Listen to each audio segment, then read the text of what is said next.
In the vast expanse of the galaxy, where ancient civilizations have risen and fallen like waves against cosmic shores, there exists a universal truth that every species learns eventually. Debts must be paid. For millennia, the galaxy's most powerful races have operated under a simple understanding. The strong protect the weak, the advanced guide the primitive, and favors are exchanged like currency among the stars. But what happens when the species you dismissed as barbaric, the world you wrote off as insignificant, becomes the very force that saves your entire civilization from extinction? What happens when those crude, violent humans, the ones you barely acknowledged existed, suddenly hold the key to your survival? The Galactic Council never imagined they would owe anything to the small blue world on the spiral arm's edge. Earth was a footnote in their records, its inhabitants barely worth mentioning in their vast databases. Humans were the newcomers, the primitives who had only just discovered faster-than-light travel when most civilizations had mastered it for thousands of years. That was their first mistake. Their second mistake was thinking that debt could be forgotten, that gratitude was optional, and that humanity would simply fade back into obscurity after saving them all. They were about to learn that humans have very long memories, and when it comes to collecting what's owed, they don't just knock on your door, they reshape the entire neighborhood. The galaxy was about to discover why you should never, ever underestimate the species that calls itself human. And why, when they come to collect, the entire universe holds its breath. Commander Sarah Chun stood at the observation deck of the UES Prometheus, watching the massive alien fleet retreat into the darkness of space. Behind her, the emergency lights cast an eerie red glow across the bridge, and the acrid smell of burned electronics filled the air. They had won, but barely.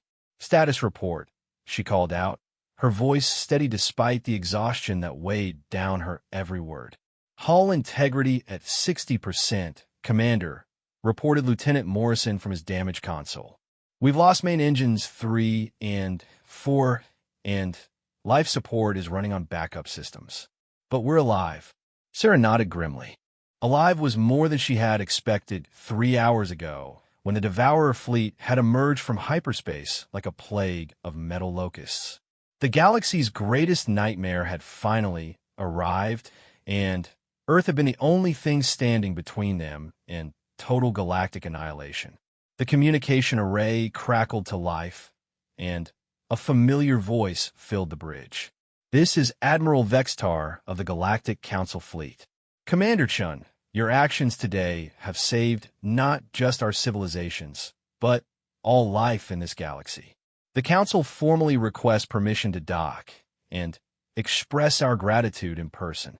Sarah almost laughed. 3 months ago, Admiral Vextar wouldn't have even acknowledged her transmission. The proud Zephyrian had made it clear that humans were barely worth noticing, let alone speaking to.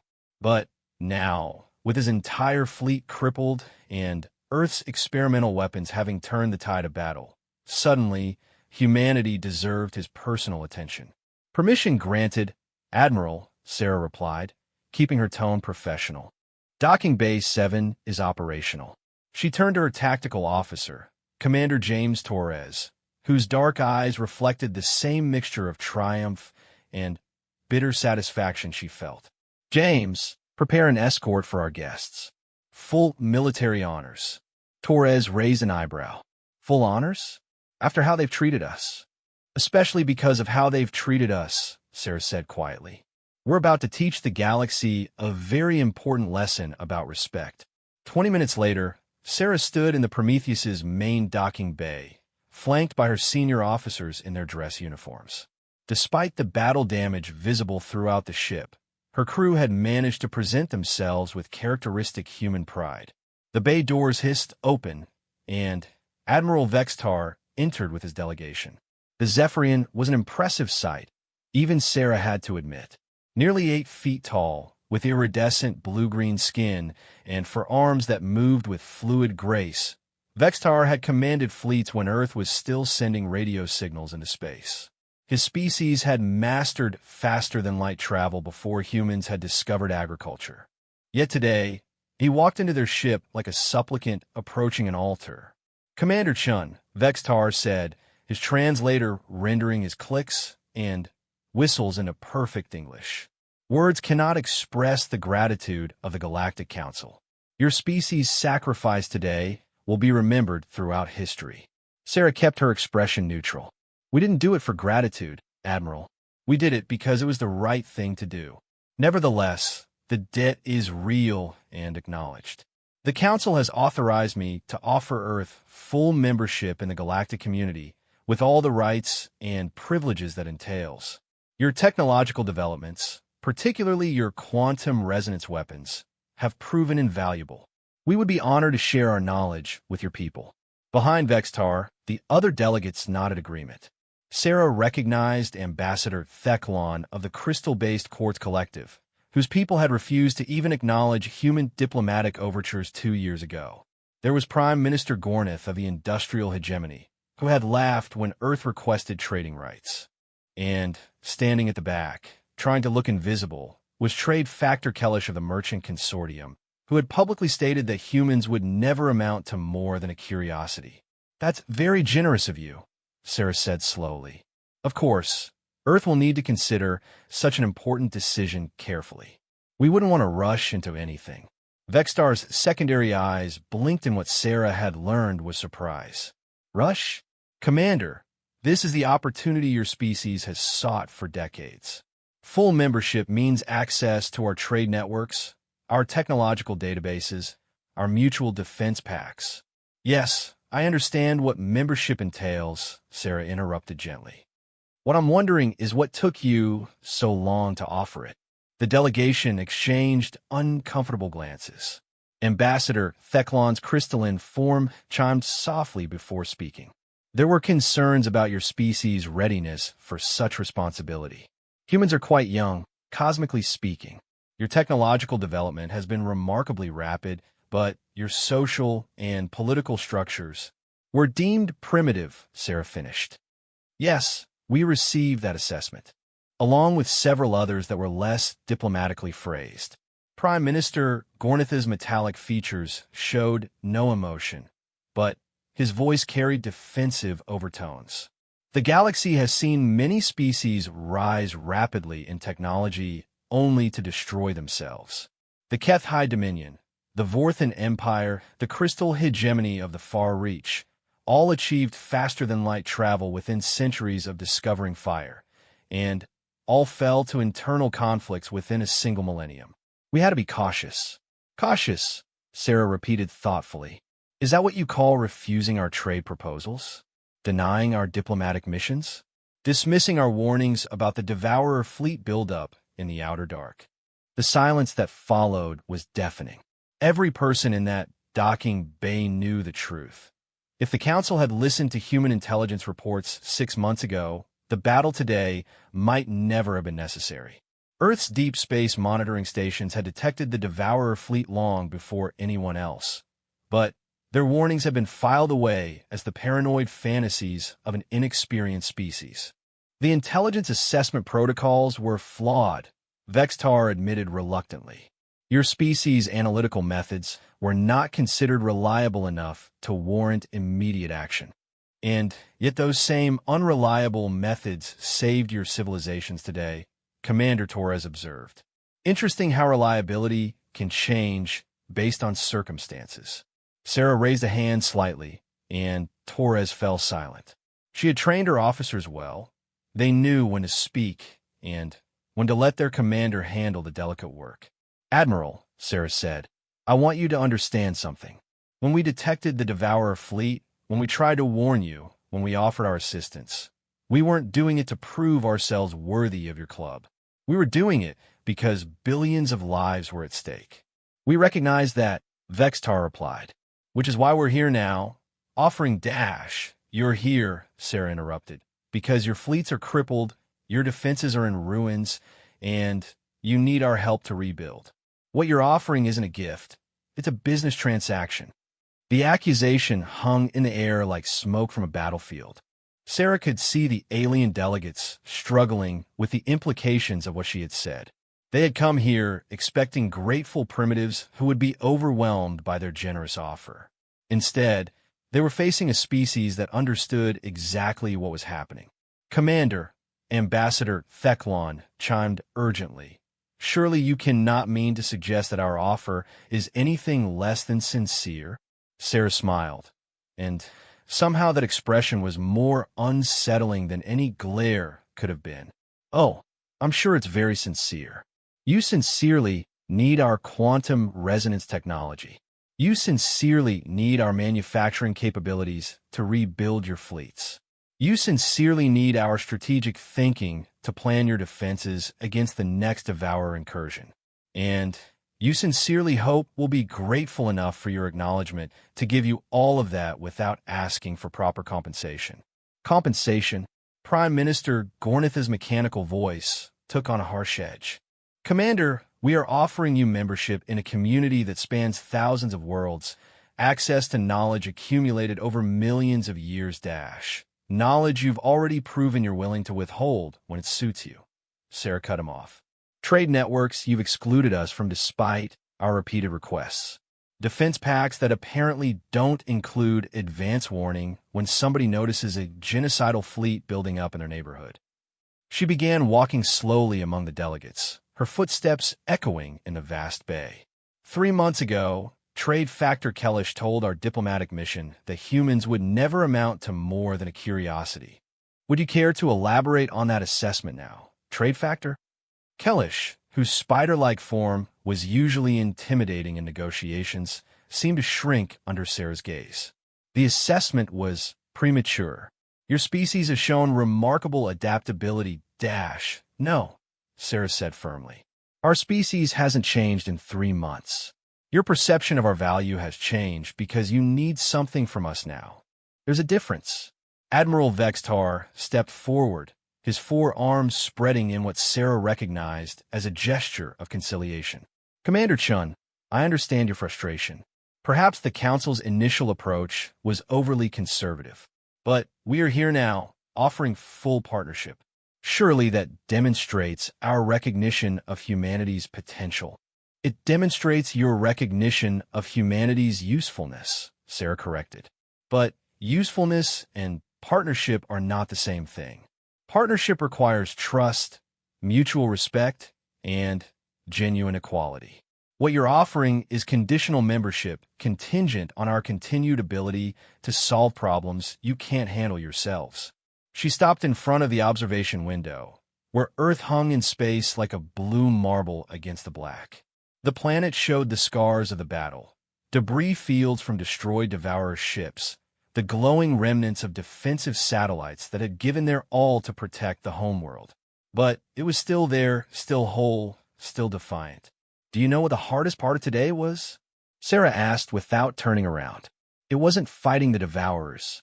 It wasn't watching good people die to protect strangers who had never shown us anything but contempt. The hardest part was knowing that if we lost, if Earth fell, the galaxy would mourn us for exactly as long as it took to find someone else to blame for not stopping the threat they had ignored." "That's not true," Vextar protested, but his voice lacked conviction. Sarah turned back to face the delegation. "Isn't it? When the Devourer fleet first appeared in our sensors, what was your response to our warnings?"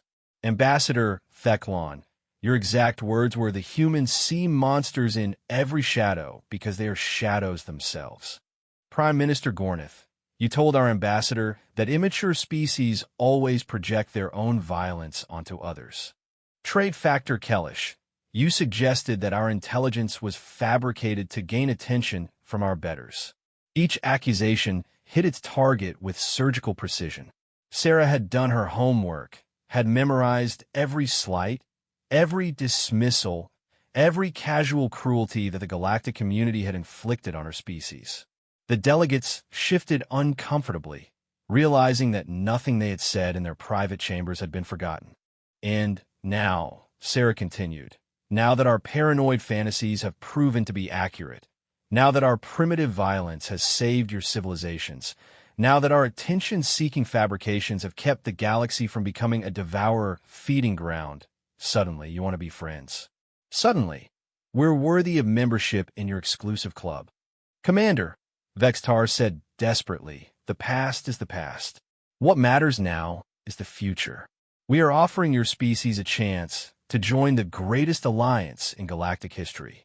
Think of what your people could accomplish with our combined knowledge and resources.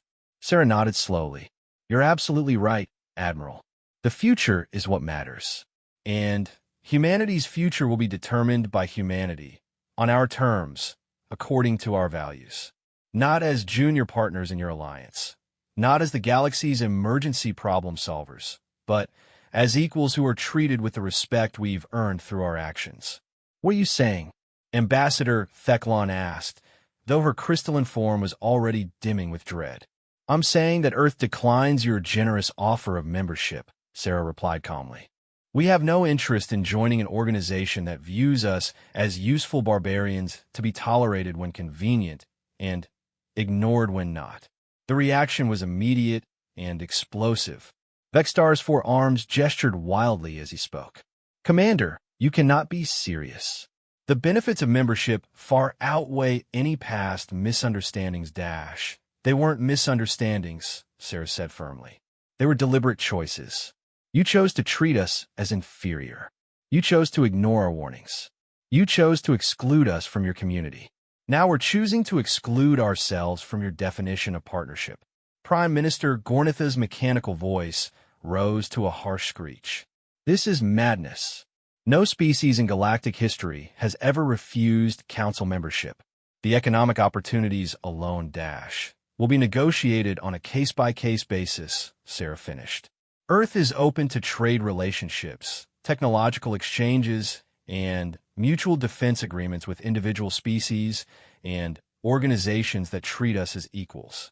But we will not subordinate ourselves to a council that has already proven it considers us expendable. The delegates looked at each other in panic.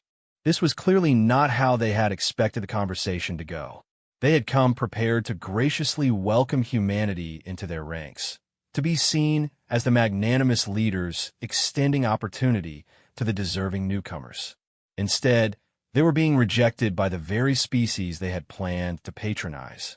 Trade Factor Kellish scuttled forward on his multiple legs. Commander Chen, perhaps we could discuss modified terms? Special considerations for Earth's unique circumstances? What unique circumstances? Sarah asked innocently. The fact that we saved you? The fact that our primitive technology proved more effective against the Devourers than anything in your arsenals?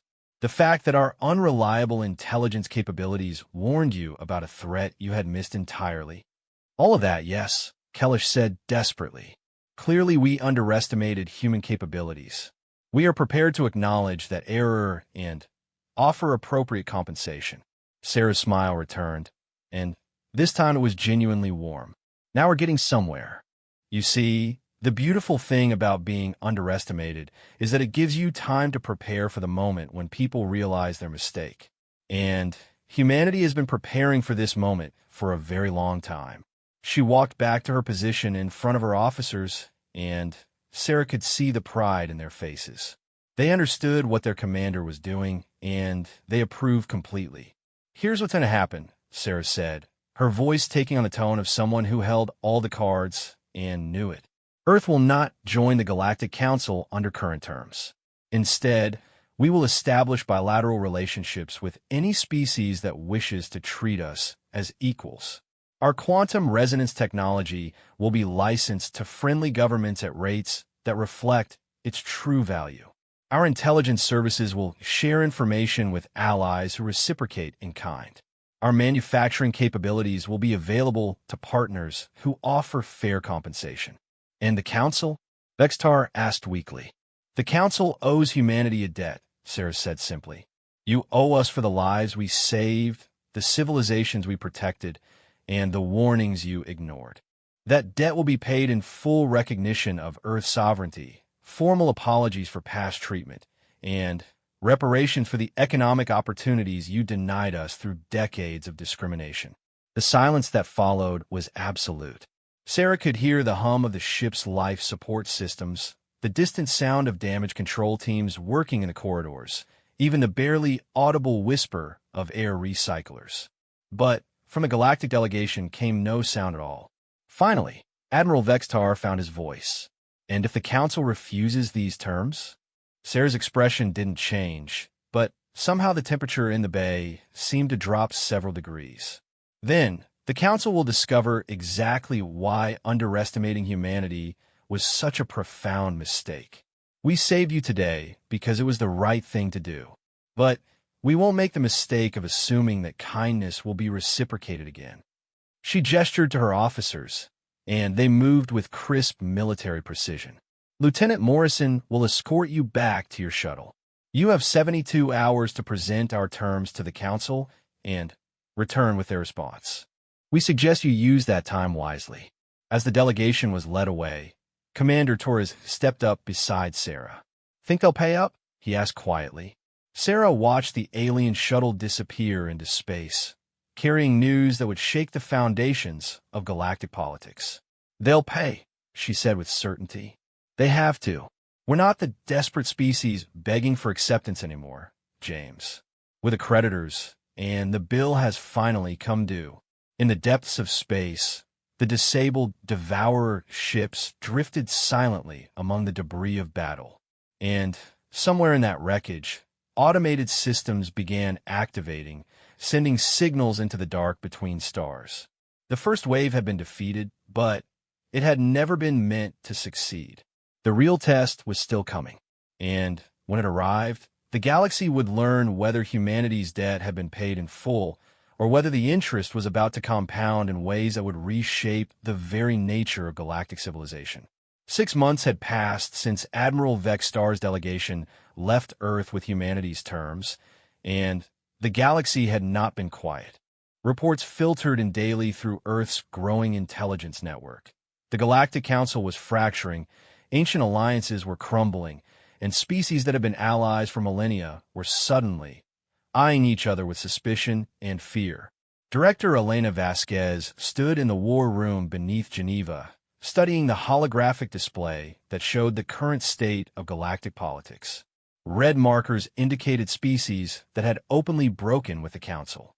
Yellow showed those wavering in their loyalty. Green represented the handful of civilizations that had reached out to Earth directly, seeking the bilateral relationships that Commander Chun had offered. Status report. Elena said to her assembled staff. As head of Earth's newly formed Department of Galactic Affairs, she had the unenviable task of managing humanity's transition from galactic outcasts to power brokers. 17 species have formally requested bilateral trade agreements, reported Dr. Marcus Kim, her chief economic advisor.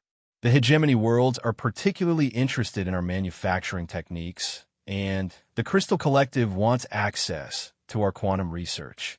Trade volumes are up 4,000% from pre-war levels.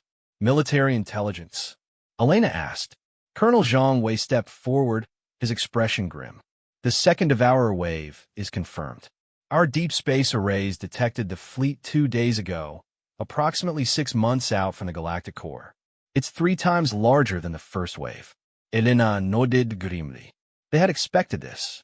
The first attack had been a probe, testing galactic defenses and identifying weaknesses.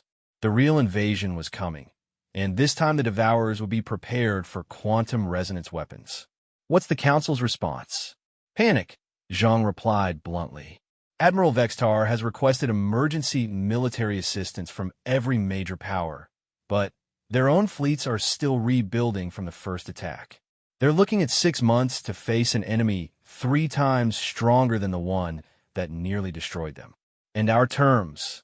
Dr. Kim consulted his tablet. Officially rejected by a vote of 847 to 23, with 156 abstentions. Unofficially, Ambassador Theclon sent a private communication indicating that several council members are reconsidering their position. Elena almost smiled. The council's public rejection had been expected. No government liked to admit it owed anything to another, especially when that admission came with a price tag. But privately, reality was setting in. They needed Earth's help, and humanity was no longer willing to provide it for free. Ma'am, interrupted Lieutenant Sarah Martinez from the communications console. Priority transmission from the UES Prometheus. Commander Chin requests immediate conference. Put her through. The holographic display shifted, and Sarah Chin's image appeared. She looked older than she had 6 months ago, Elena thought.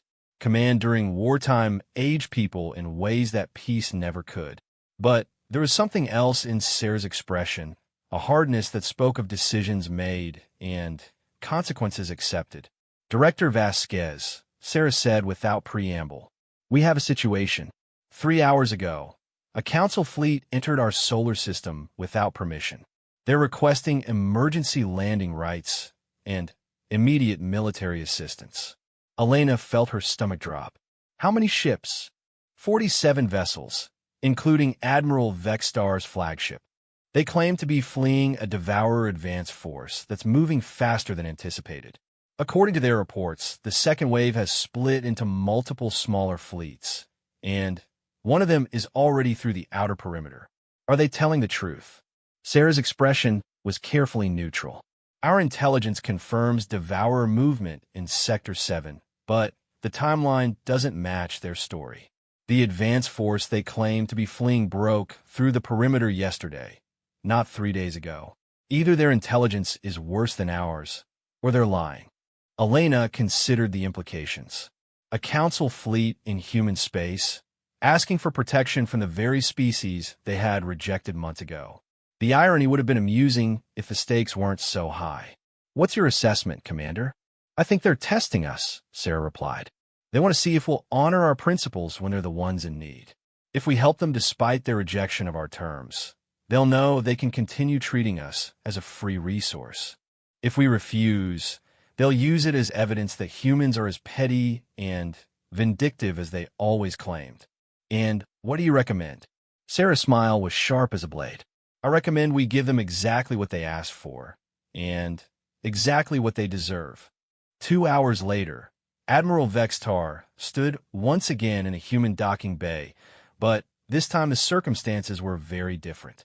Instead of the damaged, but victorious Prometheus, he found himself aboard the UES Retribution, Earth's newest and most advanced warship. Instead of the desperate gratitude he had expected to receive, he faced the cold efficiency of humans who held all the cards. Commander Chan was there, but she was no longer the tired hero seeking recognition. She stood in full-dress uniform, flanked by Marines whose presence made it clear this was not a social visit.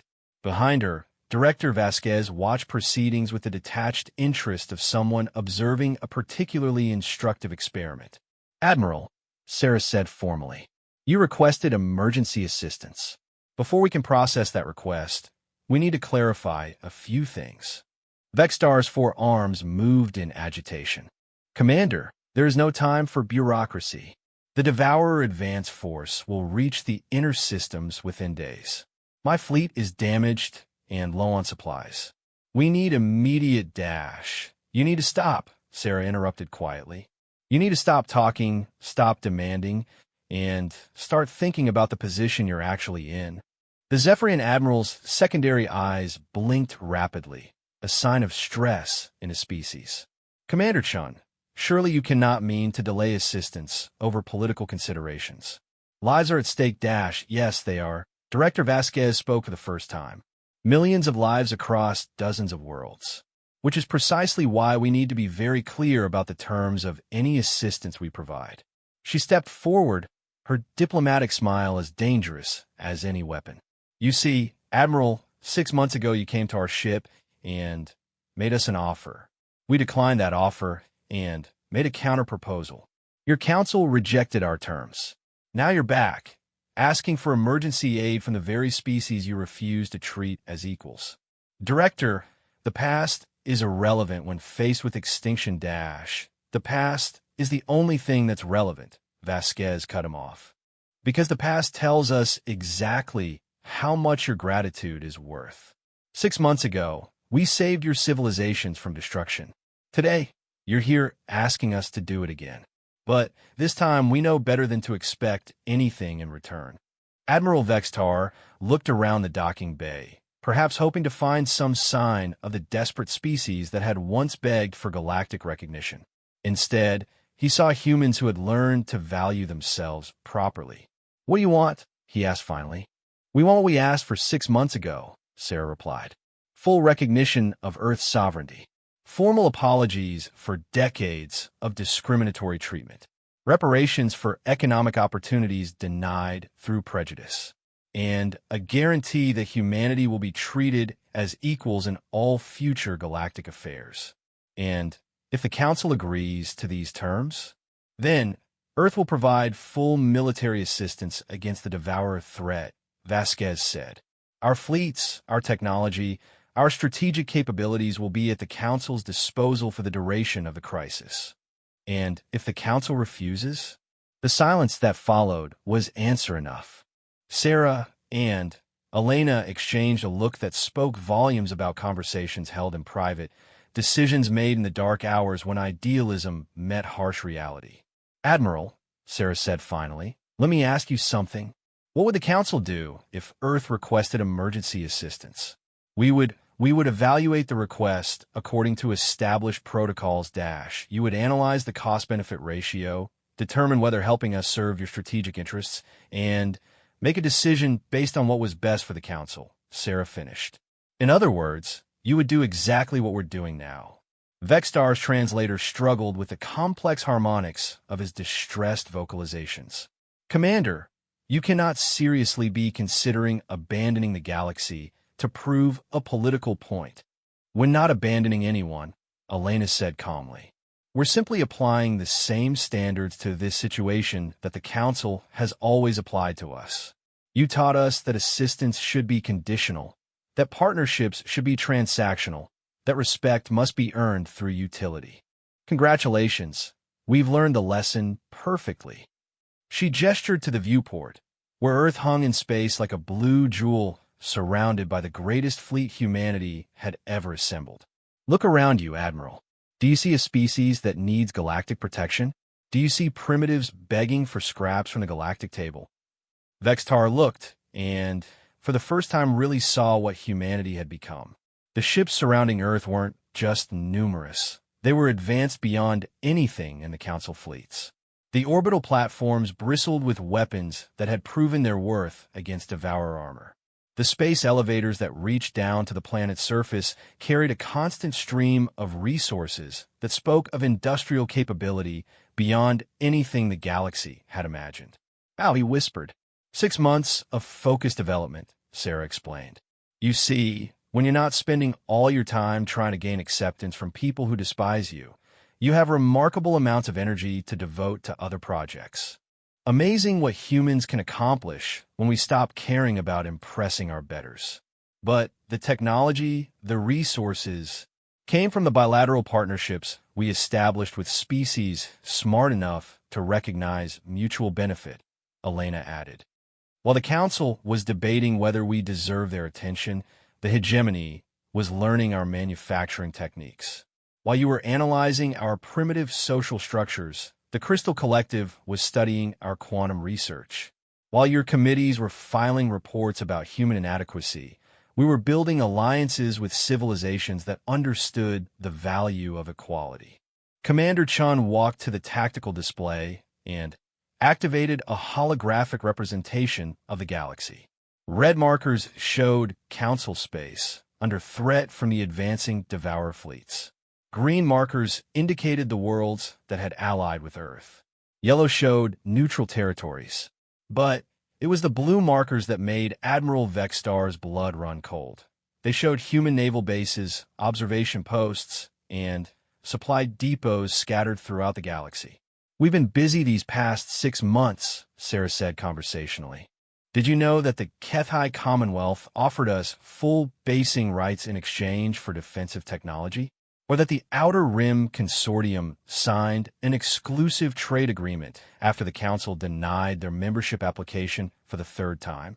Amazing how many species are looking for alternatives to Council membership these days." The implications hit Vextar like a physical blow. Humanity hadn't just rejected the Council. They had built their own coalition. While the established powers were paralyzed by bureaucracy and tradition, Earth had been forging new alliances based on mutual respect and shared benefit. "You planned this," he accused. "We prepared for it," Elena corrected.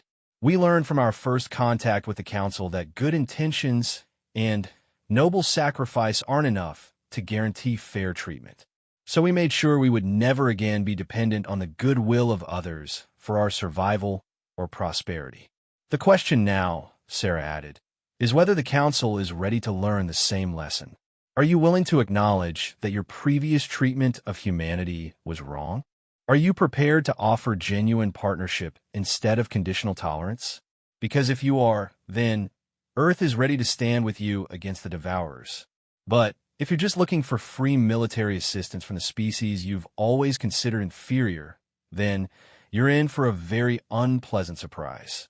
Admiral Vextar stood silent for a long moment, processing the fundamental shift in galactic power that had occurred while he wasn't looking. When he spoke, his voice carried the weight of defeat. "What guarantee do I have that human terms won't change once the crisis is over? What stops you from making new demands when the Devourers are defeated?" Sarah's expression softened slightly, showing the first hint of sympathy she had displayed since the conversation began. "Nothing stops us, Admiral. Just like nothing stopped the Council from changing their terms whenever it suited them. The difference is that we're offering you a choice up front instead of surprising you with new conditions later. Our terms are simple and permanent," Elena added. "Recognition, apology, reparations, and equality. Accept those terms, and Earth will honor our alliance regardless of circumstances. Refuse them, and you'll discover exactly how much influence the Council really has when half the galaxy is looking for alternatives." Vextar looked around the docking bay one more time, taking in the evidence of human capability and determination. These weren't the desperate primitives he had first encountered. These were predators who had learned to hunt in the same ecosystem that had once dismissed them as prey. "I will need to consult with the Council," he said finally. "Of course," Sarah replied. "You have 12 hours. After that, our fleet will be needed elsewhere. The hegemony worlds have requested assistance with their defense preparations, and, unlike the Council, they remembered to say please." As Admiral Vextar was escorted back to his shuttle, Elena turned to Sarah. "Think he'll convince them?" Sarah watched the Council fleet through the viewport, hanging in space like beggars outside a wealthy man's door. "He'll try. But the Council has spent so long believing they're indispensable that they can't imagine a galaxy without them. They still think this is about them graciously allowing us to help. And when they realize it's not," Sarah's smile was predatory, "then they'll discover what happens when a species they owe a debt to decides it's time to collect." With interest, in the depths of space, automated sensors detected the approaching Devourer advance force. The alien ships moved with purpose and intelligence, their course calculated to arrive at the galactic core just as the Council's defenses reached their breaking point. But their sensors also detected something else: the massive human fleet that had been quietly positioning itself throughout the galaxy, waiting for exactly this moment. The galaxy was about to learn what happened when humanity stopped asking for permission and started demanding payment. And the Devourers were about to discover that their carefully planned invasion had just encountered a variable they had never anticipated. Earth was no longer the galaxy's salvation. They were its collectors, and the debt was about to be paid in full. The Council's response came 11 hours and 47 minutes after Admiral Vextar's departure. Director Elena Vasquez read the message twice, then called an emergency meeting of Earth's Strategic Command. Within an hour, the most powerful humans in the galaxy were assembled in the secure conference room beneath Geneva, their faces reflecting various degrees of anger, disappointment, and grim satisfaction. "They rejected our terms," Elena announced without preamble. The vote was 1,247 to 89, with 34 abstentions. The official statement describes our demands as extortionist, unreasonable, and beneath the dignity of galactic civilization. "Beneath their dignity," repeated General Harrison, the grizzled commander of Earth's military forces. That's rich, coming from the people who spent decades treating us like trained animals. There's more, Elena continued, her voice deadly calm. The Council has voted to impose economic sanctions on Earth and our allies. They're demanding that all species cease cooperation with humanity immediately or face exclusion from Council space. They've also declared our territorial claims in the Outer Rim to be invalid and are threatening military action to restore legitimate authority. The room erupted in angry voices, but Fleet Admiral Chun raised her hand for silence. Since her promotion following the first Devourer attack, Sarah had become the de facto leader of humanity's military expansion. Her word carried weight that extended far beyond Earth's gravitational field. "How long until the Devourer main force arrives?" she asked. "For days," replied Dr. Kim. "Our deep space arrays confirm that all three attack groups will converge on the galactic core simultaneously. The Council's fleets are still scattered, trying to evacuate civilian populations from the outer worlds." Sarah nodded grimly. "And their evacuation capabilities?" "Minimal. The Council's transport infrastructure was never designed for mass civilian movement. They're looking at maybe 10% evacuation success if they start immediately." "Which they haven't," General Harrison added. "According to our intelligence assets, the Council leadership is still debating evacuation protocols while their populations panic." Elena looked around the table at the faces of humanity's leadership. These were people who had spent their entire careers preparing for this moment. Not the alien invasion, but the moment when humanity stopped being the galaxy's junior partner and became its equal. The question now was whether they were ready to pay the price of that equality. "We have a choice to make," she said quietly. "We can honor our principles and defend innocent lives regardless of political considerations, or we can let the Council face the consequences of their arrogance alone." "What's our current military status?" Sarah asked. General Harrison consulted his tablet. "Earth Home Fleet is at maximum readiness. The Outer Rim squadrons are in position at all major strategic points.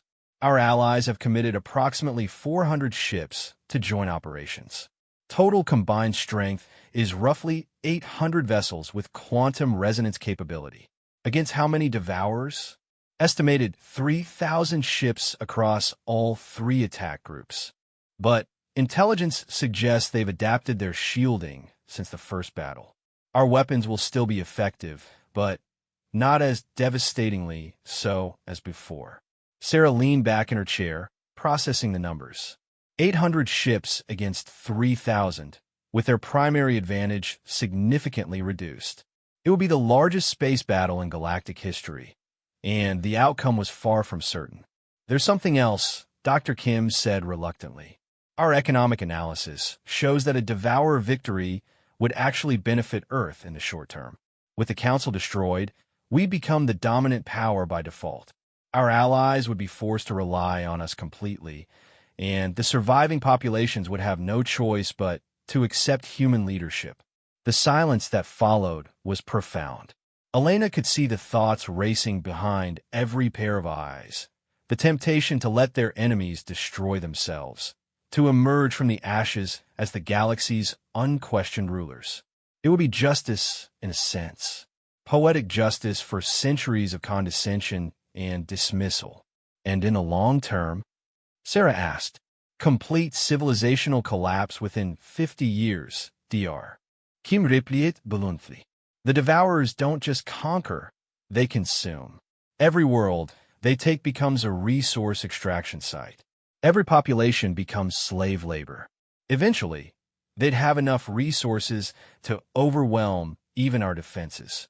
So we're not just choosing whether to save the Council," Elena mused. "We're choosing whether to save ourselves." "Not necessarily," said a new voice from the conference room's entrance.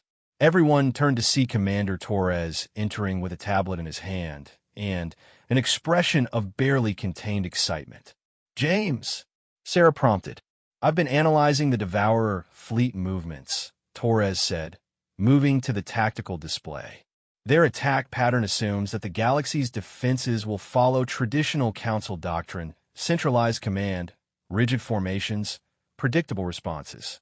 But what if we don't give them what they expect? He activated the display, showing the galaxy with the 3 Devourer attack groups converging on the core worlds. The Council is trying to mass their remaining fleets for a final defensive stand. Classic strategy: concentrate your forces and make them pay for every inch. But it's also exactly what the Devourers are prepared for. "What are you suggesting?" General Harrison asked. Torres smiled with the confidence of a man who had just solved an impossible equation. "We don't save the Council. We save the galaxy despite the Council. And we do it in a way that makes it very clear who's actually in charge here." He highlighted several points on a galactic map. The Devourers have split their forces to attack from 3 vectors simultaneously.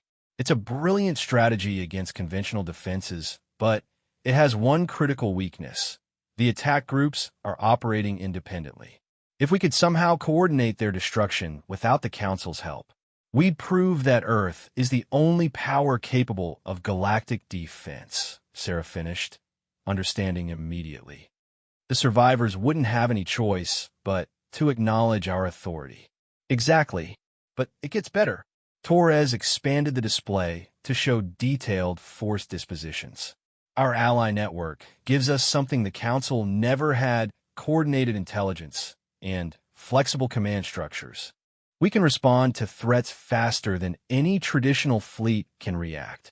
Elena studied the tactical situation with growing interest. "What would you need to make this work?" "Complete operational freedom," Torres replied without hesitation. "No Council oversight, no committee decisions, no political interference. Just Earth and our allies, operating as a unified force with a single command structure." "The Council will never agree to that," Dr. Kim pointed out.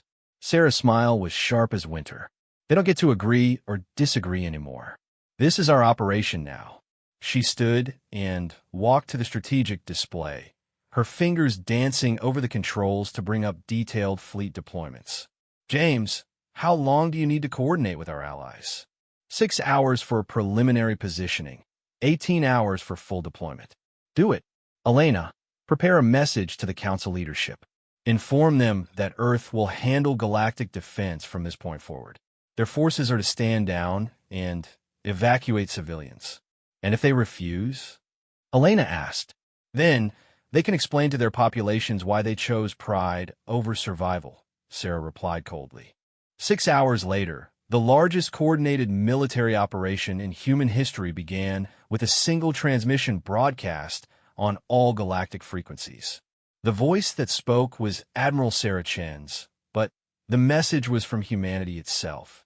"This is Admiral Chun of Earth Fleet Command, addressing all vessels and installations in Galactic Council space. As of this moment, Earth and Allied forces are assuming responsibility for defense against the Devourer invasion. All Council military units are ordered to stand down immediately and begin civilian evacuation procedures." The response was immediate and explosive. Council channels erupted with outraged protests, demands for clarification, and threats of court-martial. But underneath the official fury, Sarah could hear something else: relief. The Council's military commanders knew they were facing impossible odds. They had been preparing to die gloriously in a hopeless last stand, and now someone was offering them an alternative. "This is Admiral Vextar," came the familiar voice. "Earth Fleet, you do not have authority to issue operational orders in Council space. Stand down immediately and coordinate through proper channels." Sarah's response was broadcast on the same open frequency, ensuring that every being in the galaxy could hear. "Admiral, your authority derives from the Galactic Council. Our authority derives from our ability to protect innocent lives. Only one of those means anything when the shooting starts." She switched to a secure channel and contacted Commander Torres. "Status report. Earth Fleet Alpha is in position at coordinates 77 Mark IV. Beta Fleet has linked up with the hegemony squadrons at their assigned stations. The Crystal Collective vessels are moving to intercept Vector 3. All Allied forces report ready for coordination. Devourer positions. Attack Group 1 will reach Council territory in 4 hours. Groups 2 and 3 are 12 hours behind. The timing is perfect. If we handle this right, we can defeat them piecemeal instead of facing their combined strength. Sarah nodded with satisfaction. Torres had been right about the strategic opportunity. The Devourers had planned their attack, assuming they would face desperate, disorganized resistance. Instead, they were about to encounter the most sophisticated military coordination the galaxy had ever seen. Execute Phase 1. What happened next would be studied in military academies for generations to come. The first Devourer attack group emerged from hyperspace, expecting to find scattered Council forces fleeing in panic. Instead, they found themselves facing a perfectly coordinated trap. Earth ships appeared at maximum weapon range, their quantum resonance cannons already locked onto primary targets.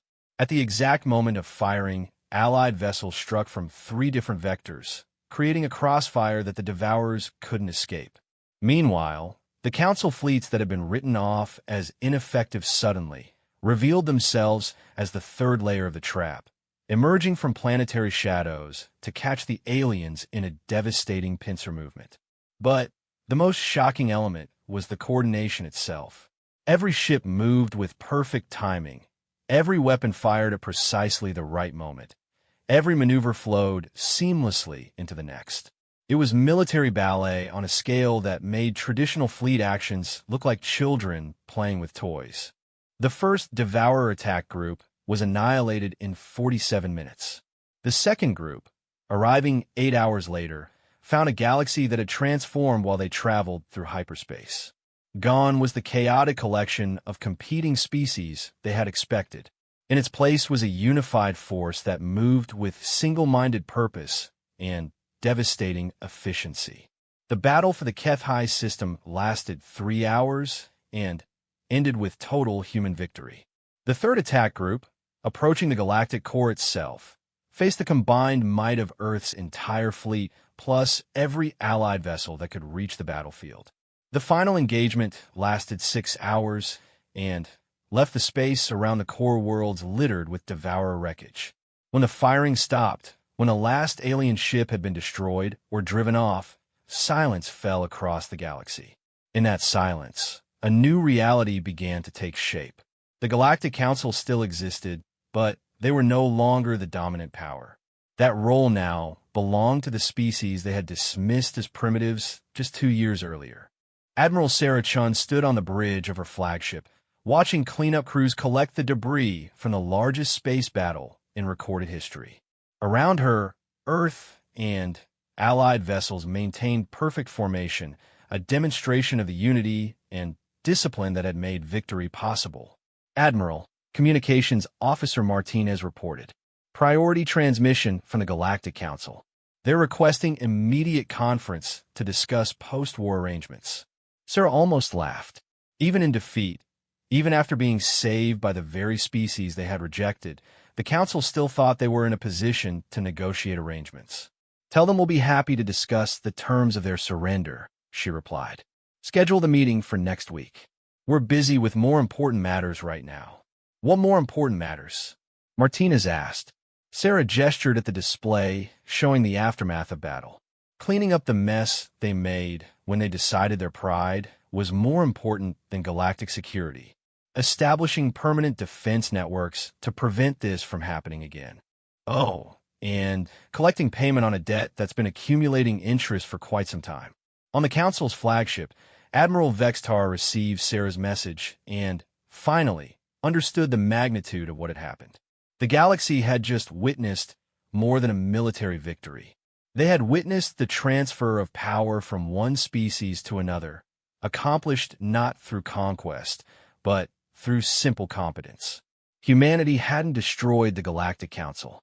They had simply proven that they could do the Council's job better than the Council could. Now it was time to pay the price for centuries of arrogance and dismissal. The debt had finally come due, and the interest was going to reshape the galaxy.